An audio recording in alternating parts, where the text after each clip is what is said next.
আল্লাহ গুলি লাগছে। 4 তারিখে প্রোগ্রামে আসলাম 10 নম্বরে মিরপুর 10-এ।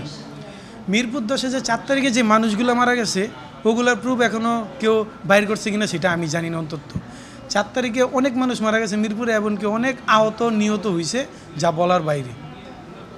আপনার 10 নম্বরের কাচ্চিবাই একটা বিরিয়ানি হাউস আছে 10 নম্বর। এই কাচ্চিবাইয়ের ভিতরে আমরা কেসি গেট খুইলা ভিতরে ঢুকছি, ওই ভিতরে পর্যন্ত আমাদেরকে রাবার বুলেট মানে গুলি ভিতরে পর্যন্ত পুলিশে গুলি করছে। ওখান থেকে আমরা নাইমা আসার পরে 4 তারিখে রাত্রে কোনোরকম বাসাতে ছিলাম। ছাত্রলীগ আর যুবলীগের তাণ্ডব পুরো এলাকাতে চলছে। স্যান্ডেলিনা সো রূপচর্চায় আভিজাত্য। চিন্তা ছিল আমাদের যে আমরা গণভবনে যাব। তো আমাদের এলাকার এক বড় ভাই একটা পিকআপ নিছে, আমরা গণভবনের দিনে উদ্দেশ্য মানে রওনা দিব, এই উদ্দেশ্য করে রওনা দিছি। আমরা যখন পিকআপটা নিয়ে 10 নম্বরে আসি, 2 নম্বর থানার থেকে 10 নম্বরে পিকআপটা নিয়ে যাইতেই না যাইতেই মানে ওখানে একটা মানে মারামারি সৃষ্টি হয়ে গেল। যেদিন সরকার পতন হয়েছে, স্বৈরাচার শেখ হাসিনা যেদিন দেশ চাচ্ছে ওই দিনে ওর ছাত্রলীগ বাহিনী যুবলীগ বাহিনী ওরা 10 নম্বরটার পুরো দখলে রাখছে। পরে 1 ঘন্টা আমাদের সাথে ওদের সাথে গোলাগুলি হয়েছে। ওরা আমাদেরকে গুলি করছে, আমরা ওদেরকে ইট মারছি, কারণ আমাদের তো জীবন, আমাদের তো বাঁচতে হবে। তো যখন 1 থেকে 2 ঘন্টা ওদের দখলে ছিল, তখন আমাদের বাংলা কলেজের বা আরও পাড়াবর্তী আশেপাশের যারা আছে 14 নম্বর 15 নম্বর ওরা সব মানে ছাত্ররা যা আছে সব একজোট হয়ে গেলাম।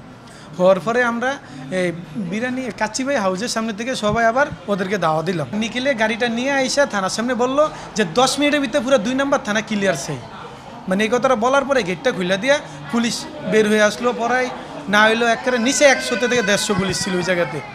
মানে ওদের আগেও সেট করা ছিল, এমনকি আপনার পোশাকধারী মানে পোশাক ছাড়াও ওই জায়গাতে হেমলেট বাহিনী ছিল। মানে আমি টার্গেট করছি ওগুলো ছাত্রলীগ অবশ্যই, না এলে এগুলো আর কেউ না। ওদের হাতে রান্দাও আর ওই আপনার সাবাটিক ছিল সব। ওই যে এই কথা বলার পরে গাড়ির থেকে আমরা ওর গাড়ি ভাঙচুর করছি, আমরা ভাঙচুর করছি, ওর পাঞ্জাবিও ছিঁড়ছি। ওই পরে গাড়িতে দৌড়ে পকেট গেট দিয়ে গেছি গিয়ে ওই ওয়ার্ডারদের উপরে গুলি করছে। গুলি পরে আপনার না হইলেও ওখানে কত হাজার রাউন্ড যে চালাইছে ওইটা বলার বাইরে, ওইটা বলতে পারবো না। আমার সাথে 13 জন আমরা এই জাতীয় চক্ষু বিজ্ঞান হাসপাতালে ভর্তি হয়েছি। আমি প্রথম ট্রিটমেন্ট নিয়েছি পপুলারেতে, সাধারণ ট্রিটমেন্টে আমাকে অ্যাম্বুলেন্স দিয়ে পপুলারের থেকে আমি এখানে আসতে আমার 3 ঘন্টা লাগছে, মানে ছাত্র সমাজ সপ্ত রাজপথে। তারপরে ওরা আমাদেরকে হেল্প করছে। এখানে আমাদের ট্রিটমেন্ট চলতেছে, কিন্তু আমাদের ফ্যামিলিগত যে অবস্থাটা এটা আমরা কারো কাছে বলতে পারি না আদৌ খুলে, কারণ আমরা মধ্যবিত্ত। আমরা চুরিও করতে পারবো না, ভিক্ষাও করতে পারবো না। হয়তো ফাঁসিতে মরে যেতে হবে ফ্যামিলি নিয়ে, আর নয়তো আমাদের এভাবে ধুকে জীবন কাটাইতে হবে।